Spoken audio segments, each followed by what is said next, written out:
So hello and welcome guys. So guys, बहुत ही दुख के साथ सूचित करना पड़ रहा है कि दोबारा नीट का एग्ज़ाम लीक हो गया और हमारे देश में ये सब चीज़ें बहुत कॉमन हो चुकी हैं। अब इतना नॉर्मलाइज़ कर दिया गया है कि लोग बच्चों को ही फ़र्क नहीं पड़ता है, तो नेता मंत्रियों को तो कैसे ही पड़ेगा। और मतलब सिस्टम की वो तो देखो कि तुम बच्चों से जिस तरीके को बच्चे को जिस तरीके से ट्रीट करते हो एग्ज़ाम के पहले, एग्ज़ाम टाइम पे, ये मत पहन के आओ, ये मत लेकर आओ। हाँ मतलब बच्चों की जो पैंट लोअर के जो वो होते हैं, क्या बोलते हैं, चेंज होती है, वो निकलवा देते हो।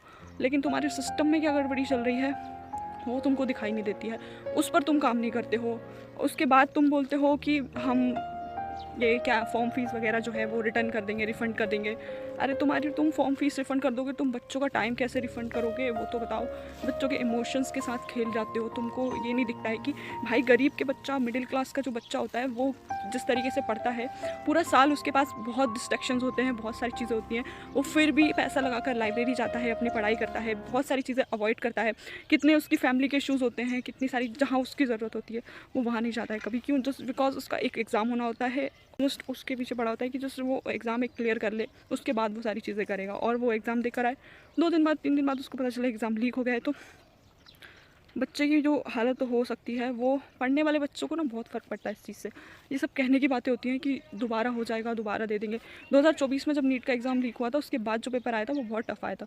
तो और एक बात ज़रूरी नहीं है ना कि हर बार आप उस माइंडसेट से पढ़ पाओगे, क्योंकि अब बच्चा अब दोबारा बुक खोलेगा तो उसको यही होएगा कि दोबारा ना पेपर लीक हो जाए, दोबारा ना ऐसी चीज़, दोबारा वैसा पेपर भी नहीं आएगा, दोबारा वैसा वो कॉन्फिडेंस भी नहीं आएगा, और दोबारा वो बच्चा वैसा पेपर दे भी नहीं पाएगा उस कॉन्फिडेंस के साथ। तो अब ये बताओ, मतलब छोटे एग्ज़ाम तक तो ठीक था, अब अगर इतने बड़े बड़े एजेंसीज़ के जो एग्ज़ाम होते हैं वो अगर लीक होंगे तो किस तरीके से, मतलब बच्चा भरोसा करे तो करे किस पे। मतलब इस देश में सबसे ज़्यादा अगर कुछ प्रताड़ित कोई है तो वो है स्टूडेंट। स्टूडेंट की कोई वैल्यू नहीं है इस देश में, स्टूडेंट का समय की कोई वैल्यू नहीं है, किसी चीज़ की कोई वैल्यू नहीं है यहाँ पे। बस ये है कि तुम्हारा मर्ज़ी है, तुम तैयारी कर लो, हमारा मन है लीक होगा, ये सब बोलेंगे, ये वाली जांच कराओ, वो वाली जांच कराओ, ये कराएंगे, वो करेंगे, फलाना ढिकाना, कोई रिजल्ट नहीं निकलेगा। कितने भी घोटाले, इतने घोटाले होकर ख़त्म हो गए मध्य प्रदेश में, आज तक तुमने नहीं सुना होगा कि किसी घोटाले में जो पकड़ा गया उसको सज़ा मिली हो।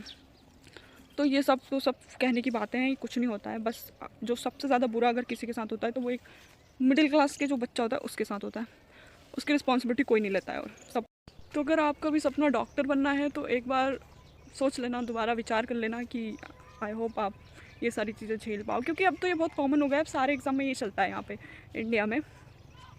और इस चीज़ का कोई वो भी नहीं होता है कि कोई रिस्पॉन्सिबल है, कोई कुछ नहीं होगा यहाँ पे।